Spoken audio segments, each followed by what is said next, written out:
بسم الله الرحمن الرحيم والتين والزيتون وطور سينين وهذا البلد الأمين لقد خلقنا الإنسان في أحسن تقويم ثم رددناه أسفل سافلين إلا الذين آمنوا وعملوا الصالحات فلهم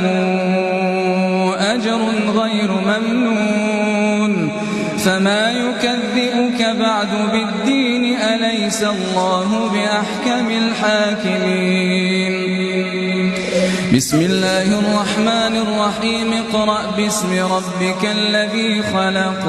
خلق الإنسان من علق اقرأ وربك الأكرم الذي علم بالقلم علم الإنسان